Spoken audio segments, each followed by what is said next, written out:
Hi sweet friends, this is Jarle. Thanks for joining me. In this video I will be showing you how I created this galaxy background using regular distress inks. These are the colors I used for the galaxy. So I have mustard seed, picked raspberry, wilted violet and mermaid lagoon. And of course I also used a lot of black soot. I know that I wanted to put a lot of color onto my background, so I started by re-inking my distress ink cubes. Now I didn't have the re-inkers for all 5 colors, but I had 3, so that was good enough for me, because the mermaid lagoon and the black soot seemed to be quite juicy enough.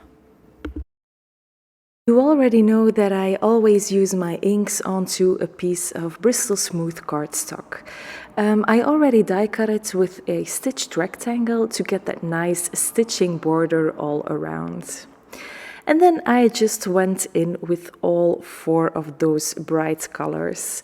I just put a lot of color onto the panel without worrying too much about getting a seamless blend. You just want your background all nicely covered. I did avoid putting the purple next to the yellow because that would kind of create a brownish muddy color. So as you can see, this is just looking like a mess and it is supposed to be that way. It doesn't look good until you start to overlap the colors with the black soot. I do use blending brushes here, but you can do this with regular ink blending tools as well. In fact, I think you will put on more color with those round blending tools, which is actually better for galaxy backgrounds. As you can see, for the black soot, I use a blending brush as well, and I think these give a little bit more control. Because here we want areas with lots of black, so with lots of layers of black, and we want areas where the colors really shine through that black, so you don't need much of the black soot on those areas. I kind of think about where I want to preserve the bright colors, so I don't add much black on those particular spots.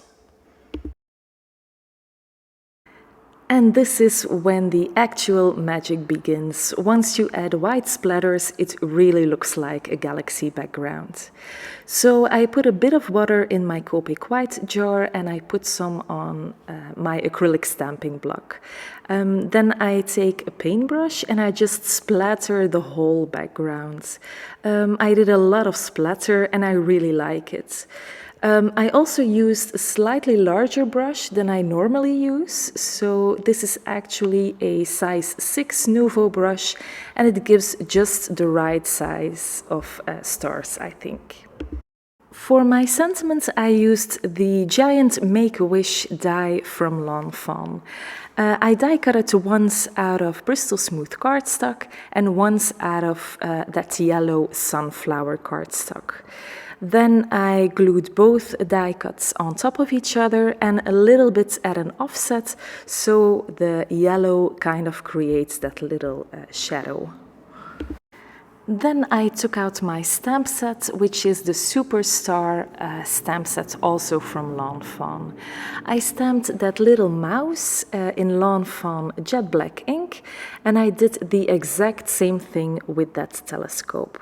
I stamped them both onto Transotype Perfect coloring paper, since I was going to be Copic coloring these images.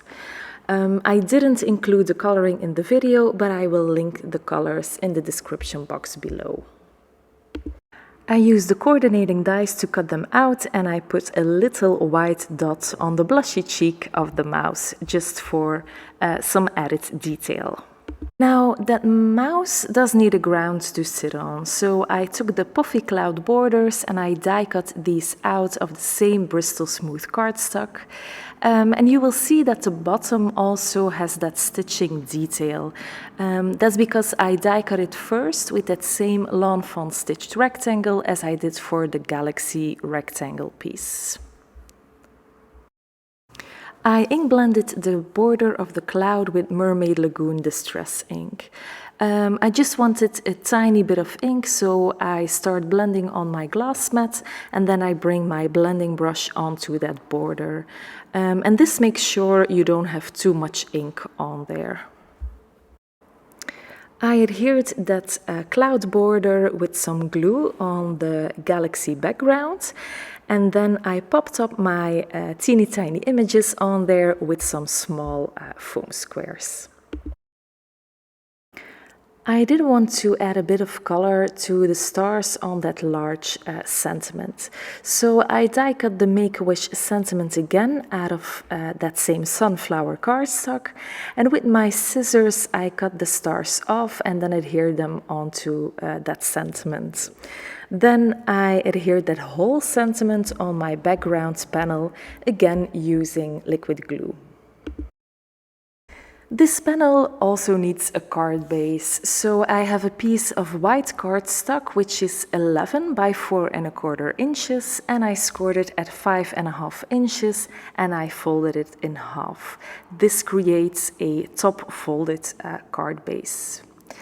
And then I adhered that whole galaxy background panel on that white card base. To finish it off, I put on some glossy accents on those stars. I did warm up the bottle with my hands and I tried it first on a scrap piece of paper. I really encourage you to do that so you don't have any fails on your cards. And this finishes off the card for today. I am super happy with this galaxy. It's the perfect background for that big white sentiment. I hope you like it as well. Thank you for watching and have a great day.